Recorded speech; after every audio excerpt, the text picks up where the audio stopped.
Hello, everyone. We will begin today's session shortly. While we wait for participants to join, could you please confirm if I'm audible? You can, type a yes in the chat box.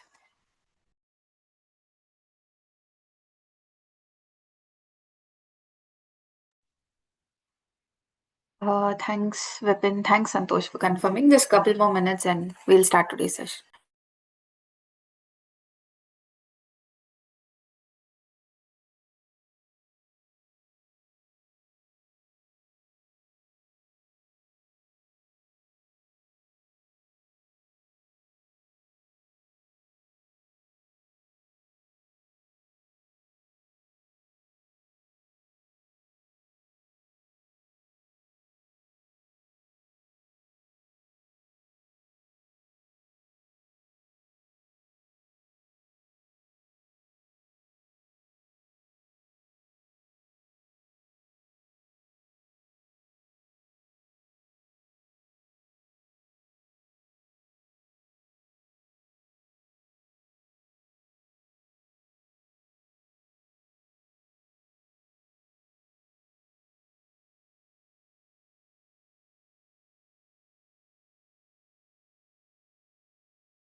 Hello again and good evening. A very warm welcome to today's insightful and forward-looking webinar, which is empowering IT leaders, how agentic AI is transforming business workflows. So we are delighted to have you all with us this evening for what promises to be an engaging and thought-provoking session. So today's discussion is designed especially for technology professionals and business leaders who are eager to understand how agentic AI is, redefining the way enterprises operate, innovate, and scale in the digital era. So, in this session, we'll explore how AI driven systems are evolving from being tools to becoming autonomous collaborators, and you'll also gain a clear understanding of how AI agents process information, make decisions, and continuously learn, adapt, enabling organizations to move from automation to autonomy. So, and to guide us through this fascinating topic, we are excuse we are honored to have with us today Mr. Shyam Venkatesh, a visionary technology leader and expert in enterprise AI transformation. So, Mr. Shyam is the director of architecture in the fintech industry with over 20 plus years of experience, leading high performing technology teams. So, he's a seasoned professional whose expertise spans across various domains: data science, cloud architecture, AI/ML, and automation consulting. In addition, he's highly skilled in Java full stack engineering, microservices, SOA, having successfully designed and deployed, scalable cloud native solutions across complex enterprise environments. So today, Mr. Sham will share deep insights into, how agentic AI is revolutionizing the IT landscape. So we'll also have an interactive Q&A session towards the end. So feel free to post your questions in the chat box. We would love to hear from you. And before we begin, a quick note on how this session will flow. To ensure we make the most of our time, attendees are in listen only mode. However, you can send in your questions via the chat. And please remember, today's session is just the beginning. If you're looking to deepen your knowledge and skills, we encourage you to explore our PGP program, which is in Artificial Intelligence for Leaders. It's a 5-month intensive course designed specifically for business leaders like you who want to leverage AI for strategic decision making and transformational leadership. So, without further ado, let's dive in. Over to you, Shah. Yeah. Thank you, Lakshana. Hello, everyone. Good evening. So let me start sharing my screen and we will begin our discussion, which is agentic AI. So I just started sharing my screen. I hope you're able to see.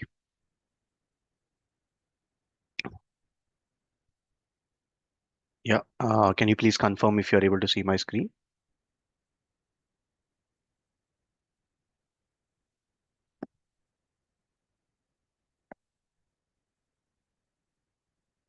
Yep.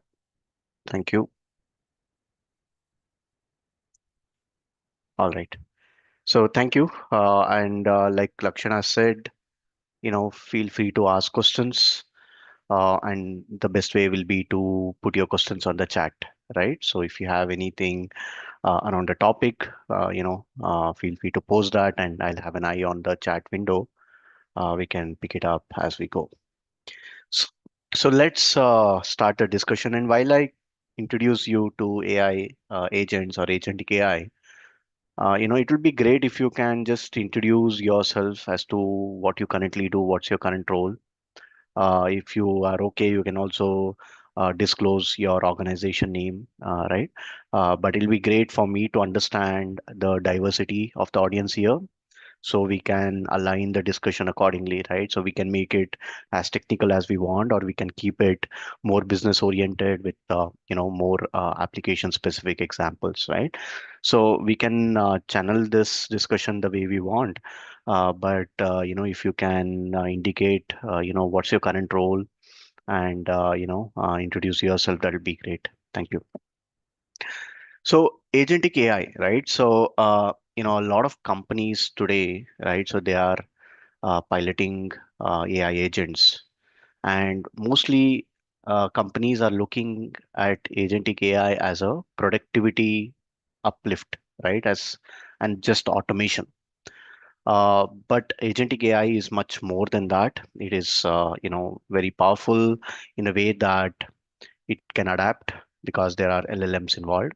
It can negotiate, it can optimize, and everything it can do autonomously, right?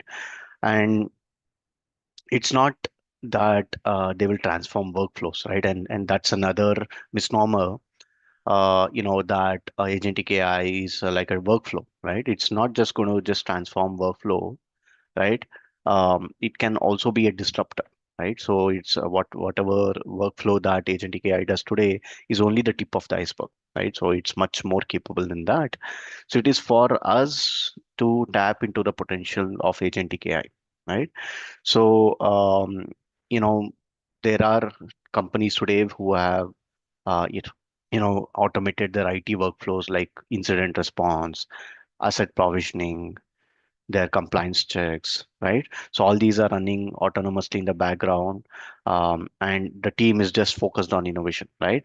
So that's the power of agentic AI, and it's just a beginning, right? So that's what we want to introduce. So what is agentic AI after all, right? So it is basically a autonomous goal-driven AI system, right? So that's what you need to know. It's autonomous one and it's goal-driven and it's built on AI. So what it can do, it can perceive your environment and it can make decisions, right? And it can take actions, it can learn, and it can adapt continuously. So traditionally LLM, right?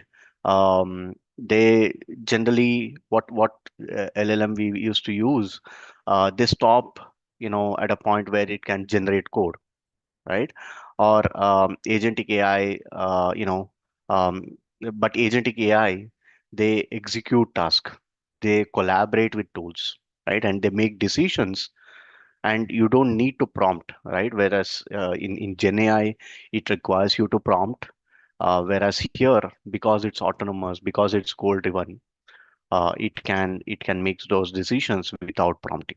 So that's the very quick introduction to agentic AI. Now, what does agentic AI encompasses? What are the building blocks?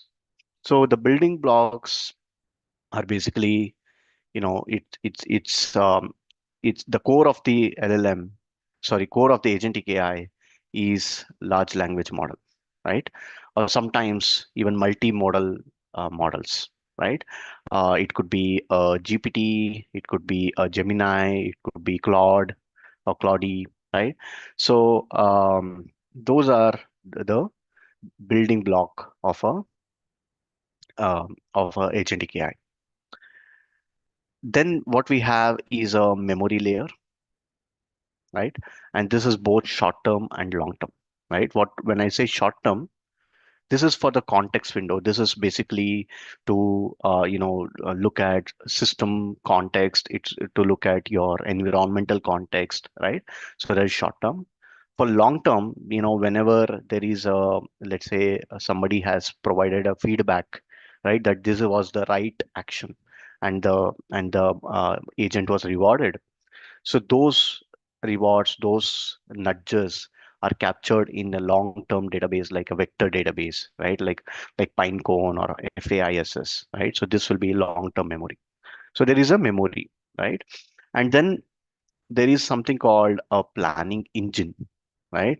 Now this could be uh, like custom built, right? So your organization can build this custom in any stack that you want. It could be, totally a serverless stack. It could be a Java stack. It could be a C sharp, right? Basically, what planning engine does is it's going to take your overall goal, right? Like for example, you want to do a sales ops AI agent, or you want to build a customer support agent. So takes that goal and breaks it down into simpler task, into subtask, right? So goal is converted to subtask, right? In planning engine. It could also be a workflow, right? So you can design the way you want, and it will use a lot of tools, right? And tools could be email. To send out email, you may need, like a Microsoft Exchange server, or some sort of cloud email service, right? Or it could use Slack if you want to send DM messages. It can use CRM, for integrations. It can integrate with databases, right? So it will use tools or APIs, right? So that is one of the core building block of agentic AI. And then there is a execution framework, right? So here's where it can get a little technical. So execution framework can be like a LangChain, Autogen, right? Where it is actually triggering the scripts, right? So it's triggering the scripts and executing the planning engine, right? As per the workflow, right? And then we talked about feedback, we talked about nudges, right? So there is a feedback and learning, right? So there is a reinforcement learning or a learning process involved, right? So these together, composes the core building block of agentic AI, right? Now you can put this together and make it work for different use cases, right? We'll discuss various use cases today as part of this discussion. So, but essentially, these are the building blocks, right? So let's pause here and see if any questions. And while Nikhil has something, Satpal, thank you for introducing Santosh. Great to see you. D, wonderful, nice to have you on the session. Nikhil asked, they're from energy, sector, and they're exploring how AI agents can optimize power management and automate outreach. What steps would you suggest for a small company to begin this transformation, right? So great. I'll give you some frameworks and I'll give you a few examples, Nikhil, right? Of course, we'll have to get down into a lot of details to understand, but I hope the framework and the examples will help you, right? And of course, you will get a fair idea whether or not this is feasible, and if so, what it takes to be done. But if you want to build it on your own, you will definitely have to dive deeper into this field of agentic AI, right? But hopefully we can give you some information today before we leave. So do stay plugged in, and I have some frameworks and examples which might help you. Thanks for asking, Nikhil. And any other questions, please keep it coming, folks. Right. So I talked about the agentic AI and an introduction, right? So the key characteristics of agentic AI is autonomous or being autonomous. They can do decision making. They can perceive your environment, right? Whether, let's say, something was delayed, right? There was an SLA and it breached the SLA, or you're looking at a thermostat and the temperature was beyond something or less than a certain threshold, right? So all those things it can perceive, right? And then there is the continuous learning that we talked about, right? So these are the four characteristics. But if we talk about, let's say, Gen AI, right?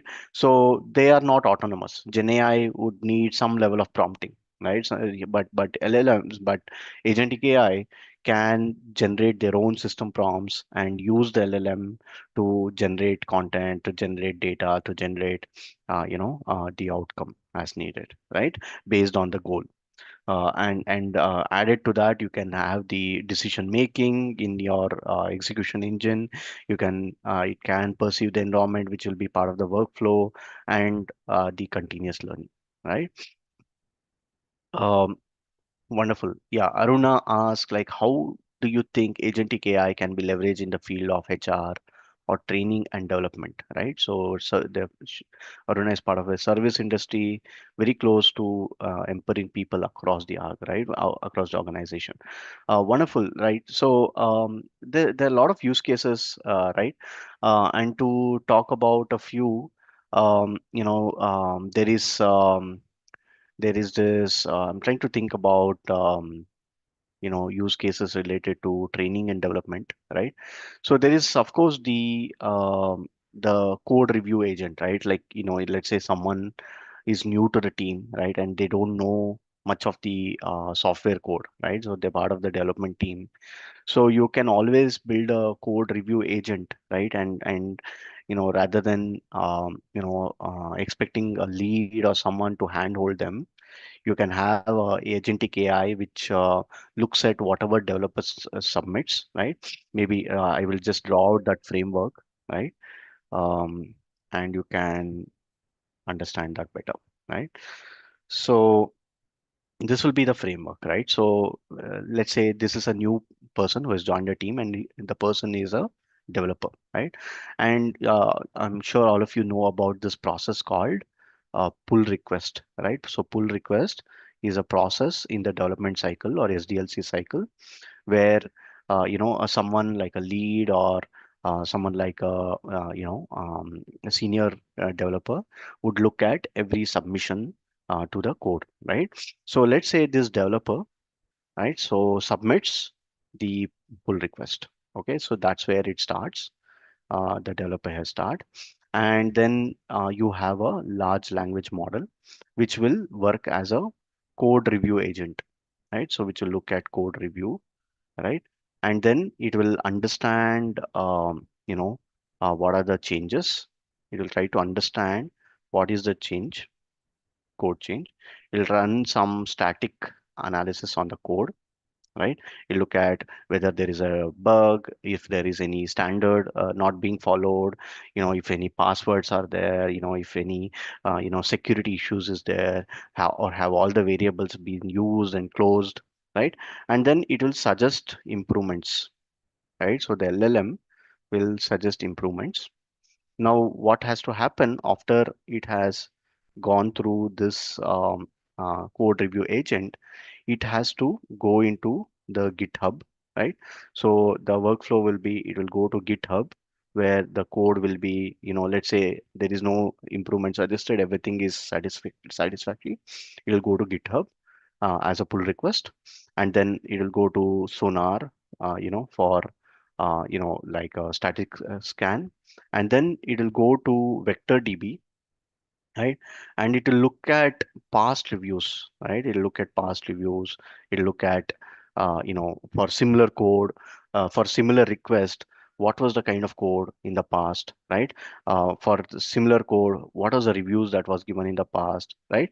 So you're basically doing something like a RAG here, right? Retrieval augmented generation, right? So very similar to RAG you're doing, and everything is orchestrated within the agent, right? Everything is orchestrated within the agent, and the vector DB, will also this particular code review, whatever understanding change and suggested improvements, everything will again get stored into vector DB for future, right? And then finally, the review summary, right? And whatever the fixes, right? Along with the fixes, right, will go and get committed into the repository, right?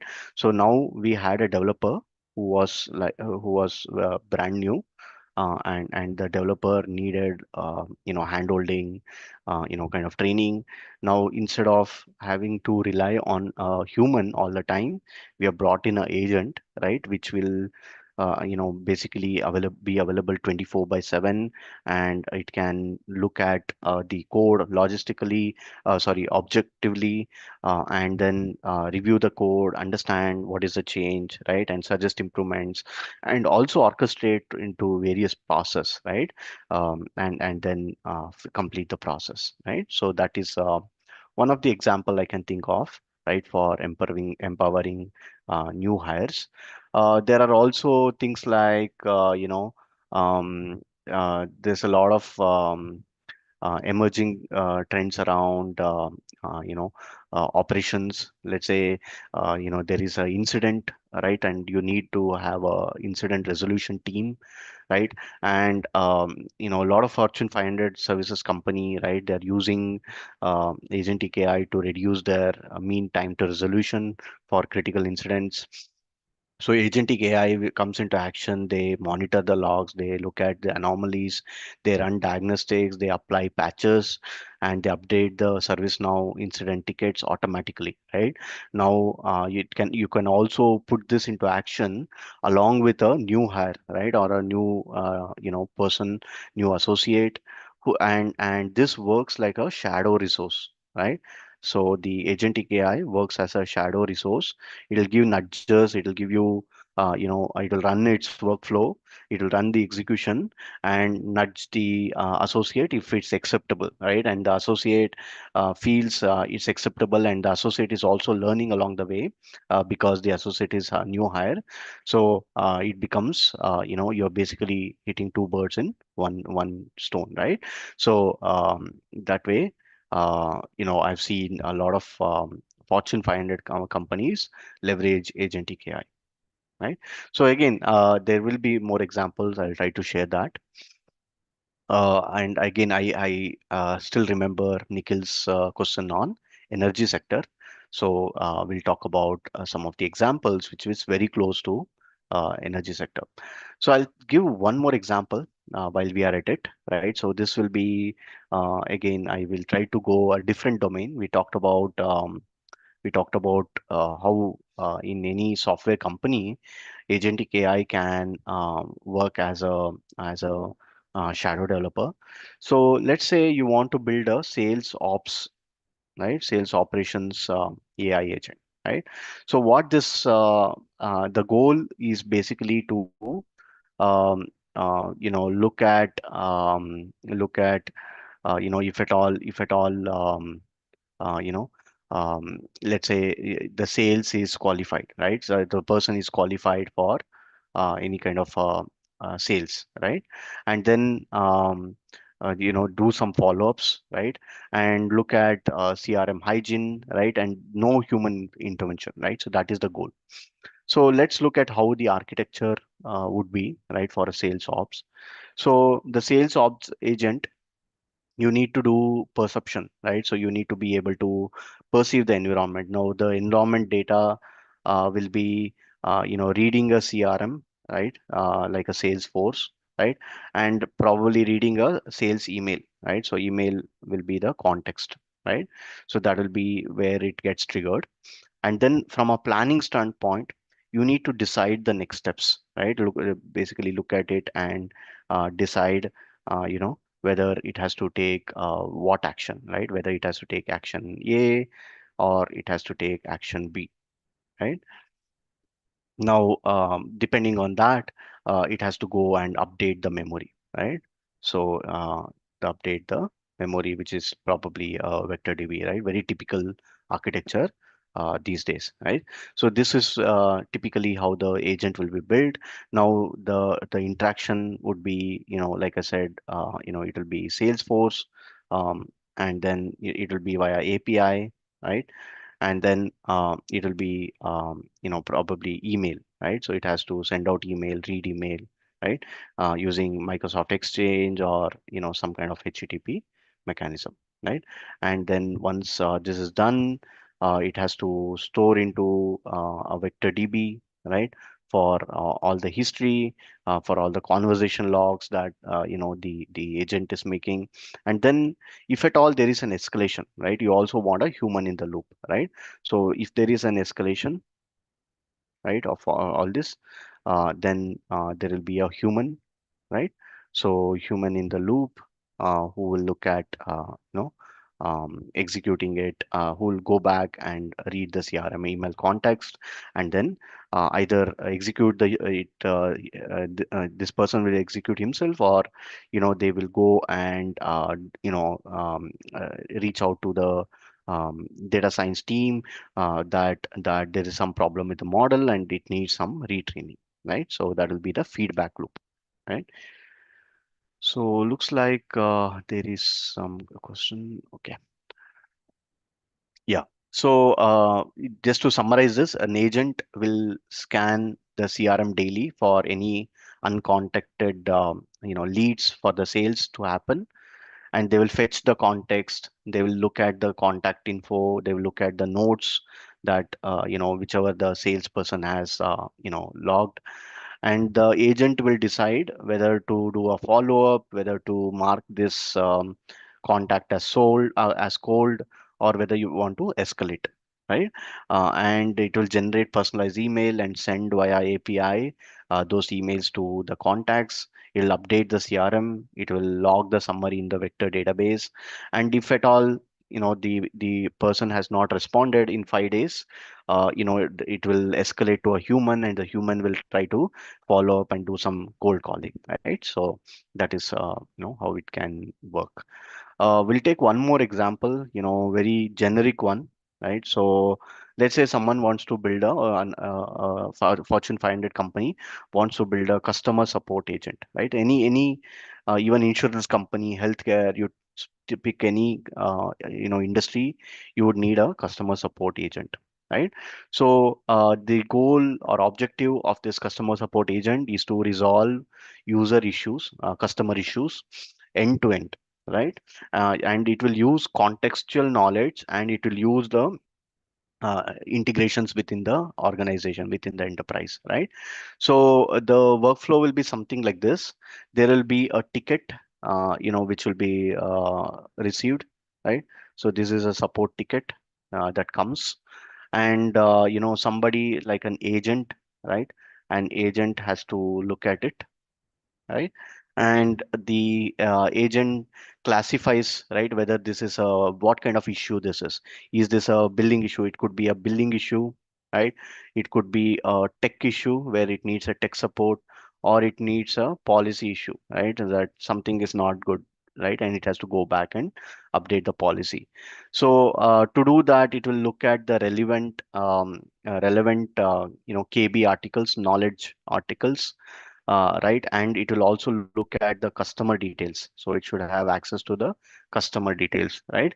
And then it will draft the response, and it will suggest next best action, right? Next best action. Um, so that's what it will suggest. And then not only that, it will also execute if it's possible, if it's straight through, right? Like if there's a refund, like if it's a reset password, very straightforward ones, it will execute by itself, right? If it's authorized to do. And then it will log all of this, right, into for long term, into a long term memory storage, right? Like an example could be someone says, hey, I was double charged this month, right?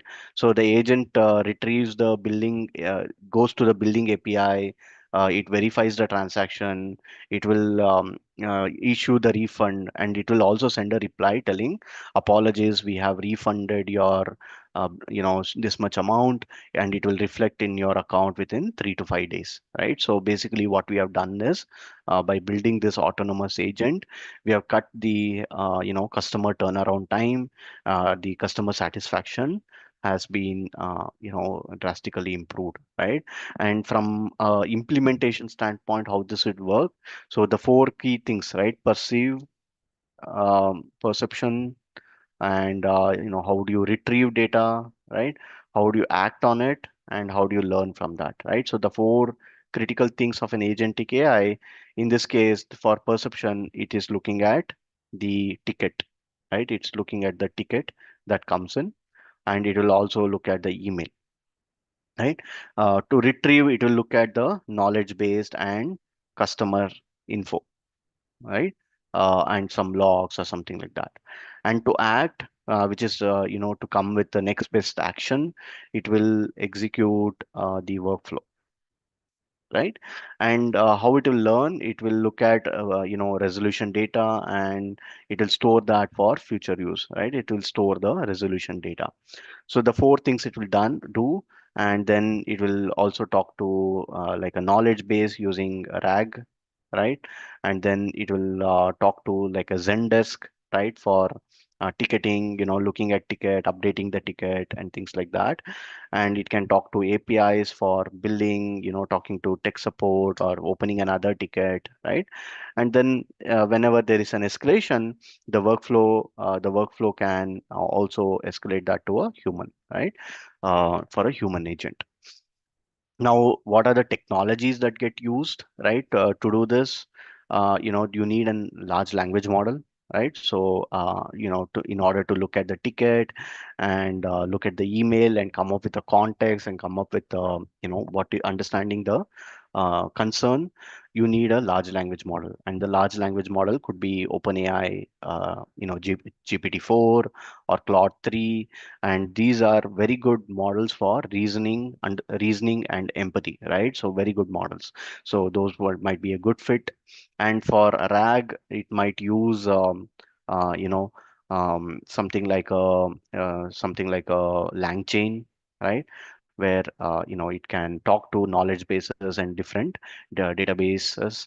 For ticketing, you can use Zendesk, right? You can use Freshdesk APIs, right? And other technology stack for integrations, it will use REST APIs, right? And you also need some governance, right? You need some confidence check. You need to know how the escalation loop is, right? So you need some governance, right? So you can keep the governance manual for to begin with, like a human review, and then slowly automate that, right? With another agent, right? So this will be typically the tech stack that you would need to build this kind of an agentic AI, right? And again, these are pretty much real world examples, folks, right? We have consulted with organizations, and these are things that are running in production, right? So not that we are talking it in thin air. So these are all implemented in production, right?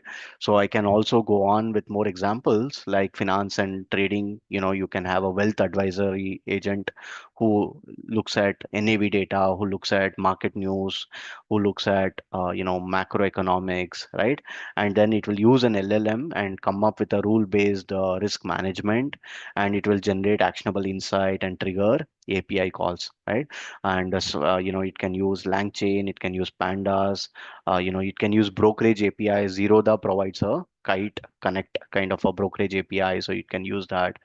And from a governance, again, it requires compliance, so human in the loop will be good. And you can achieve almost near real time, adaptability, right? In case of healthcare, you can look at a virtual medical assistant, right, which can, look at patient history and lab reports and the doctor notes, and then it will retrieve the context. It will look at the symptoms and suggest what are the next test or next diagnosis the patient should do, and it will document the outcome, right? So we have seen this in being implemented with Llama 3, which is a fine-tuned medical Q&A bot, along with RAG, using PubMed database. Um, and then this was all securely deployed in a on-prem infrastructure, right? So that's another example we can call out. Another growing field in agentic AI is cyber security, right? So this has been the almost buzzing since the hype of AI. AI, while it can do amazing things, it can also have cyber security. It can also attack, right? Different. It can also come up with bots where it can have some threat. So you can also use agentic AI to build security analyst agent, where this agent will look at infrastructure logs and network telemetry, and then it will triage at real time. It will do a correlation, and it will suggest an action, right? Whether you want to disable the account or you want to block the IP, right? So in real time, it can take that action. So I've seen this, being implemented using GPT, using Splunk API, right? And this way, a lot of threat can be mitigated, right? So those are some of the emerging trends, right? So there's also something called Crew AI, which is coming up. Again, you can look up.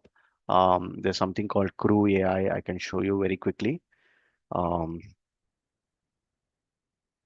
right?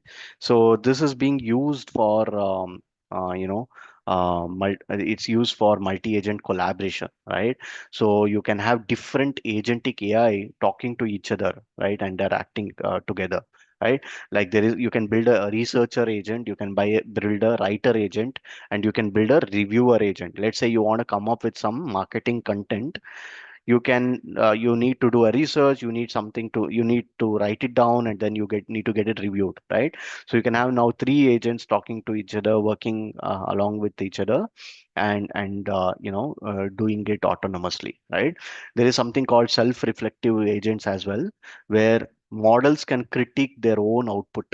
Okay, so a lot of agentic AI is coming, which can look at their own output, and uh, you know and there's a strong need for orchestration here, right? So Autogen, LangGraph, so they are working very tirelessly to come up with tools that will help you orchestrate agentic AI, right?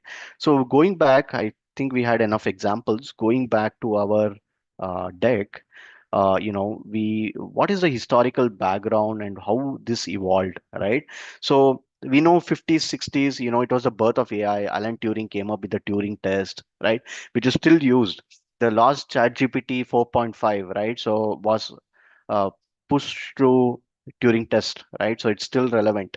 What was introduced in the 1955, right?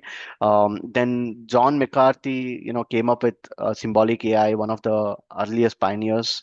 In the 50s and 60s, 70s, we had expert systems. A lot of rule-based decision making was happened, and after the 80s, there was a huge gap, almost a decade-long gap, which you call as the winter of AI. After the winter of AI came the machine learning, right? So, compute became, possible, memories became, much smaller, and then digital data was available, right? So with that, machine learning started evolving, and neural networks came into picture, reinforcement learning, while a lot of these things were still theoretical, right, at this point. But in 2000, the big data and the computational power, kind of accelerated the evolvement of AI. So the growth in NLP, computer vision, autonomous systems were possible because there was more and more digital data that we could use to train the models on, and the computational power was enough to manage this high data, right? It was taking a long time to train. I remember training, way back, like a decade back, training, maybe 20,000 records. It used to take 3-4 hours, right? Today, it's just a click of a button, and we can train almost large language models.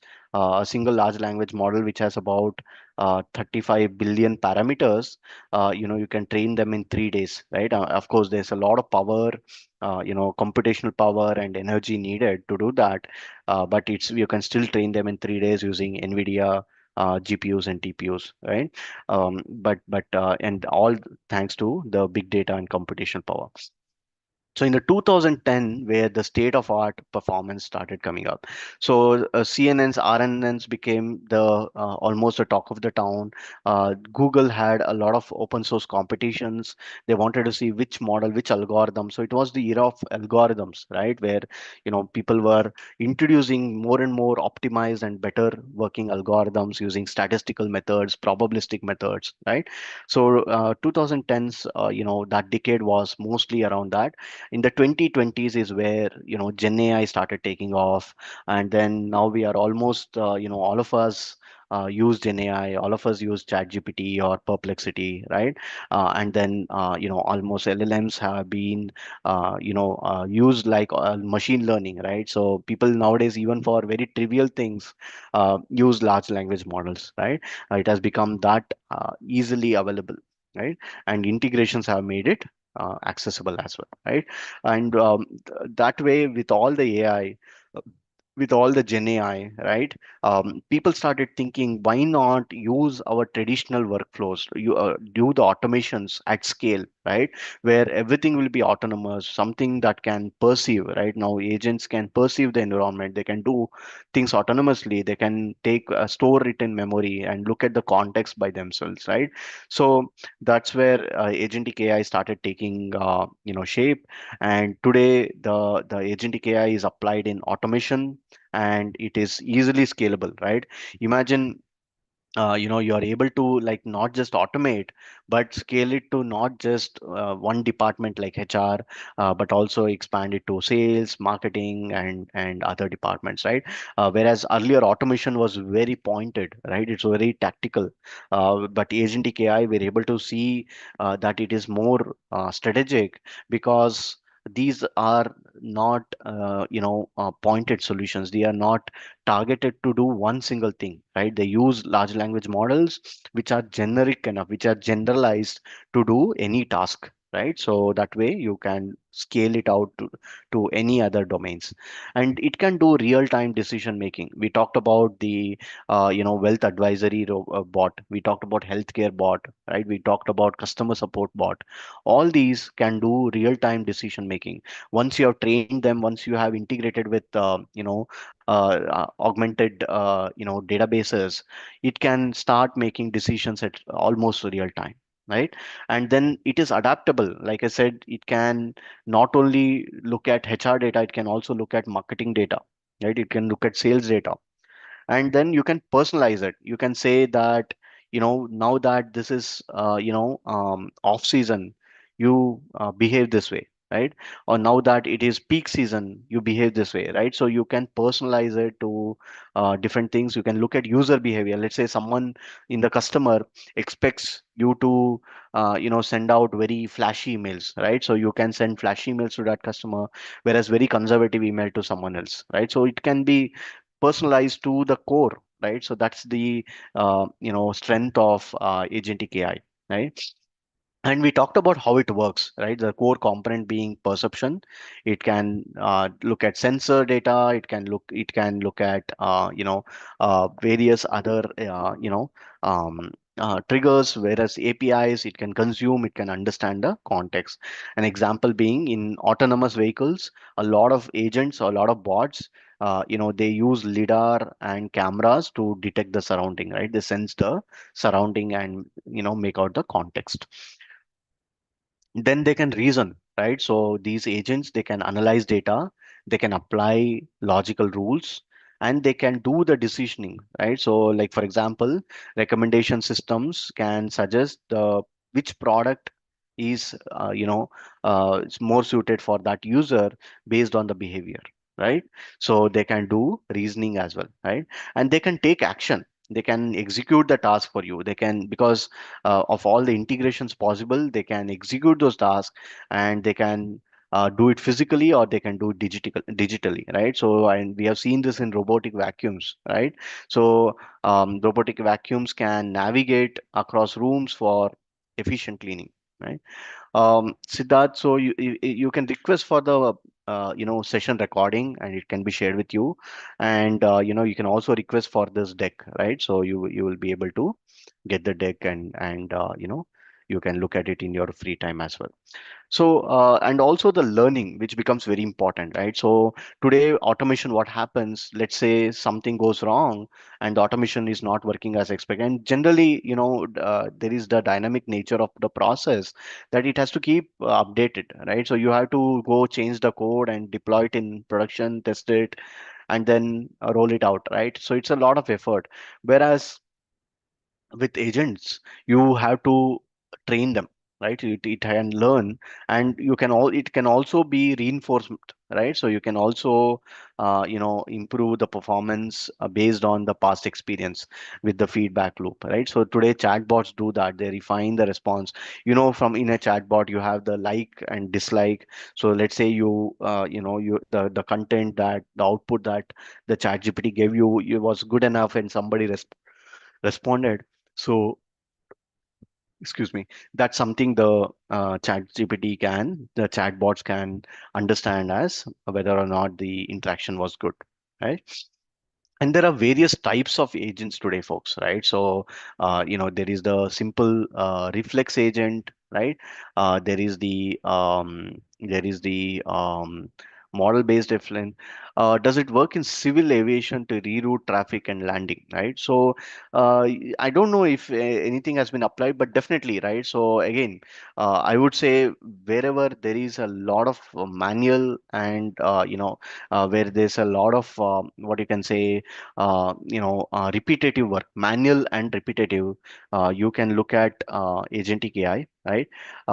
And Also, whenever there is very critical situation, right, like life or death scenario, always have a um, human in the loop, right, to begin with, and then have some governance setup. As long as you have that, I think you can apply that to any field. I know, I can remember one use case. Since you mentioned aviation, there was this agentic AI which was built as a scientific research agent, or they used to call it autonomous bench scientist, right? Very interesting application of agentic AI. They used to call it autonomous bench scientist, right? And I'll tell you what it does, right? So it used to read and synthesize the academic literature, right? So somebody has done a research, they are yet to publish the white paper or patent their recordings, right? So before that, this agentic AI will read and synthesize the academic literature, and it will design experiments and simulations and run those experiments, right? Let's say it was something to do with reducing the data center energy efficiency, or improving the energy efficiency of a data center. So it will actually stand up infrastructure, a data center, digitally, virtually, and it will simulate these experiments, right? And it will log those observations, it will refine the hypothesis, it will go back then update the academic literature accordingly, right? So one of the things they used this bench scientist was to look at protein configuration. They were looking at the DNA and doing some research on that. This agentic AI was able to look at protein configuration, and it was able to rank its stability. It was able to suggest which protein is the top candidate for validation, right? So again, that was a very difficult thing. They had to go and look at the microscope and look at this simulator for every single protein, but this was able to test at 100 protein in one go, right? So that's another example I can think of, right? And for Aruna's question about training, right? So another example I can think of is Khan Migo, right? So the Khan Academy, right? So they have used agentic AI, and they call this bot as Khan Migo, right? You can look up. And there is also Sora powered tutors, right? As we call it. So Khan Migo, what they've done, it will they have online learning courses and sessions. So Khanmigo will understand how the learner is learning, what pace they are learning, and if there are any gaps, right? And it will plan a personalized lesson path for them. And it will use tools like code interpreters, simulations, visual aids, right? And it will, kind of track the progress of the learner, right? So it's a like, a math tutor, will shift from algebra to visual geometry when it detects that the student is struggling, right, with abstract formulas and all. it'll try to it'll try to shift the focus, right? So that's another example I can think of. And again, if you have L&D learning, application learning portal or LM tools within your organization, you can also think of implementing agentic AI there, right? So again, we were talking about different types of agentic AI, right? And simple, there's model based, right? There's goal based, there's utility based, there's learning based, and these days there is this autonomous or fully autonomous agentic AI. Right. And what are the learning mechanism? We talked about learning. It can do supervised learning where there is labeled data that you're providing. So you're supervising, you're telling the model that this is the data and this is the label, right? So you're supervising the model. That's why it's called supervised learning. There's unsupervised learning where the agent is learning patterns and structures within the data and coming up with labels by itself, right? And reinforcement learning is where it's a mix of supervised and unsupervised, and it is you're basically rewarding whenever it does something very well, right? These are some of the practical implementation steps. First, you need to collect data, you need to train the model, you need to deploy it, you need to monitor it, right? We talked about some of these examples like autonomous vehicles, like robotics, like personal assistant, right? In the case of financial trading or healthcare, right? And from the leaders, right? So you're all leaders here, right? What it means, right? So it's you can look at agentic AI as a lever and as a new lever, right? Like, it's just like cloud, like mobile, like SaaS, which reshaped IT. Agentic AI is the next transformation layer, right? You can delegate your judgment, you can delegate your execution to these digital agents, and they operate continuously across workflows. You move from efficiency to autonomy, right? Like, you are optimizing, you are trying to reduce the bottlenecks, you are trying to automate it, digitize it. Now that from there you are moving to a totally autonomous way of doing it using agentic AI. So I would say this is a workforce multiplier, right? Because it can come up with scalable digital workforce, right? So you can have as many agents working together and working tirelessly, and everyone is specialized, everyone is collaborative, right? So it's a strategic shift, right? You are Earlier you are managing tasks, now you will be managing outcomes, right? So your focus can shift, right? So and why it's important for you? One, because it is a competitive advantage, right? So early adopters will see 30 to 50% productive gains. Late adopters will be risk, right, because of their competitors. Resiliency, it will bring you cost and value. It'll bring you innovation enabler, right? Because like I said, all these applications are just a tip of the iceberg, right? So if you can unlock your bandwidth and imagine if you can come up with change and grow initiatives, I think it will become an enabler for your innovation. And also it's a cultural signal, folks, right? So everyone is embracing agentic AI, including employees, customers, investors, right? And as leadership, you should be forward looking, and this is a digital transformation which we should be committed to embrace, right? um, yeah. The selection of agentic AI, will be done by your data science team, right? Which is, includes your machine learning engineers, deep learning engineers, data scientists, and data engineering teams, right? So of course it'll be tech, but as leaders, you need to be not be taken for a ride, right? You need to know, if there is substance in what they're claiming, right? So that's where it's important for you to understand the nitty-gritties, right? And to do that, Great Learning has been, a leading tech company, best in class when it comes to learning satisfaction and career transitions. So Great Learning has this program for leaders, which is a 5-month program which covers agentic AI, right? You don't need any programming background, you don't need any probability, statistics, mathematics, right? Linear algebra, polynomial algebra, none of that, right? So you start understanding AI through data, which is like a boot camp kind of thing, where you look at business of AI, you look at introduction to AI, you get into what is supervised learning, what is clustering, what is recommendation system, right? When somebody says, precision, F1, recall, you are not, really carried away by the jargon, and you understand what it is. You look at classification, you look at regression, right? So that's 2 weeks of boot camp. And then you learn in-depth supervised learning, neural networks, unsupervised learning, recommendation systems, right? And then you have a Gen AI, right, which also involves what it means to use a large language model, different prompting techniques, right?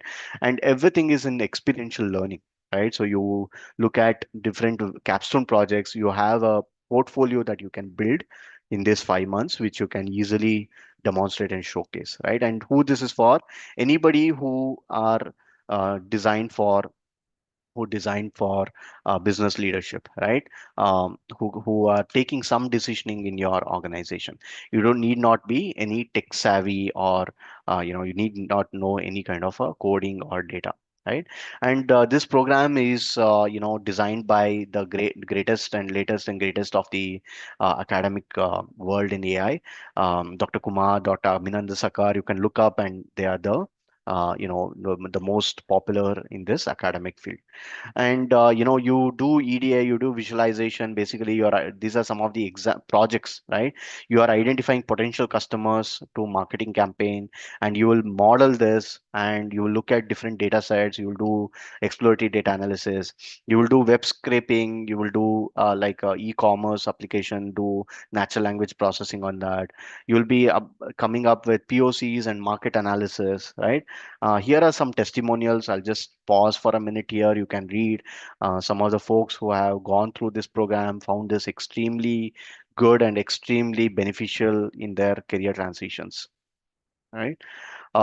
Yeah, and why enroll? Because there's a lot of benefit if you do, and if you are interested, there is the link on the Zoom chat, which is a feedback form, which Lakshana has shared. So kindly fill up the form, which will help us, understand your needs, understand your requirement, and get back to you. Or you can also take a screenshot of this and reach out to this phone or through this email, right? Of course, the deadline is today, but why late, right? Why delay than never, right? So kindly use the link and proceed with your interest. So that's all we had, folks, from a content standpoint. Hopefully, you understood what is agentic AI. What are some of the building blocks of agentic AI? What is the core feature of agentic AI that makes it so powerful, and where is it applied, and a typical framework, right, where it's used, right? So hopefully this was helpful. Right. Thank you for staying on, and thank you so much. Right. Have a good rest of your evening.